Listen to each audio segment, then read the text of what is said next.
Hello guys, അപ്പം ഞാനിതിട്ട് ഇവിടെ കുറച്ച് മന്തി ഉണ്ടാക്കാൻ പോവാണ് കേട്ടോ. അപ്പം മന്തി ഉണ്ടാക്കാനായിട്ട് ഞാൻ ആദ്യം തന്നെ അതിൻ്റെ മസാല തയ്യാറാക്കുന്നുണ്ട്. അപ്പോൾ അതിനായിട്ട് ഞാനൊരു പാൻ എടുത്തിട്ട് അതിലേക്ക് മാഗീസ് ക്യൂബ് ഇട്ട് സൺഫ്ലവർ ഓയിലും പിന്നെ ഒരു സവാള, തക്കാളി, പച്ചമുളക് ഇട്ടിട്ടില്ല കേട്ടോ, തക്കാളി, ക്യാപ്സിക്കൻ, പിന്നെ ഇറച്ചി കഴുകിയത് അതിലേക്ക് ഇട്ട് മന്തി മസാല, ചിക്കൻ മസാല, ഇത്തിരി ജീരകം, മഞ്ഞൾപ്പൊടി, മുളക് പൊടി, ഉപ്പ്, പിന്നെ മല്ലിച്ചപ്പ്, എന്താ പറയുക, പുതിന, സൺഫ്ലവർ ഓയിൽ എല്ലാം കൂടി ഒഴിച്ച് നന്നായിട്ട് മിക്സ് ചെയ്യുന്നുണ്ട്. പിന്നെ ഞാൻ ഇത്തിരി ഉണക്കമുളകിൻ്റെ പൊടിയും കൂടി ഇട്ട് കൊടുക്കുന്നുണ്ട് കേട്ടോ, ആ മുളകൊക്കെ കുരുവൊക്കെ ഉള്ളത്. അങ്ങനെ നന്നായിട്ട് ഇളക്കിയിട്ട് ഞാൻ വേവിച്ചെടുക്കുക ചെയ്യുന്നത്.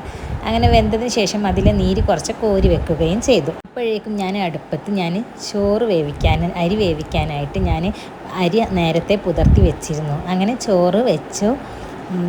നന്നായി ഓയിലും കുറച്ച് കറുകപ്പൂവും കുരുമുളകൊക്കെ കൂടി ഇട്ടിട്ട് ചോറ് അടുപ്പിൽ ഞാൻ വേവിച്ചെടുക്കുകയാണ്. അങ്ങനെ ചോറൊക്കെ വെന്തു പാകത്തിന് വേവായപ്പോൾ ഞാൻ എടുത്തു. അങ്ങനെ ഊറ്റി ആ സൺഫ്ലവർ ഓയിലും ആ ഇറച്ചിയിൽ നിന്ന് കോരി വെച്ച സൺഫ്ലവർ ഓയിലും 2 ലെയറാക്കിയിട്ട് ഒഴിച്ചു ചോറ് സെറ്റ് ചെയ്തു. അങ്ങനെ അതിൻ്റെ മേലെ ഞാൻ ഇറച്ചി വെച്ച് കൊടുക്കുക ചെയ്യുന്നത്. അങ്ങനെ അതെല്ലാം കഴിഞ്ഞു. ഞങ്ങളിതാ ഒന്ന് സെർവ് ചെയ്യുന്നുണ്ട് കേട്ടോ. അപ്പോൾ ഞാൻ ആദ്യം തന്നെ റൈസ് പ്ലേറ്റിലേക്ക് ഇട്ടു, അതിൻ്റെ മേലെ ചിക്കൻ വെച്ച് കൊടുക്കുകയാണ്. അപ്പം ഇത്രയേ ഉള്ളൂ. വീഡിയോ ഇഷ്ടമായ ലൈക്ക് ചെയ്യുക, ഷെയർ ചെയ്യുക, സബ്സ്ക്രൈബ് ചെയ്യുക. ഓക്കേ.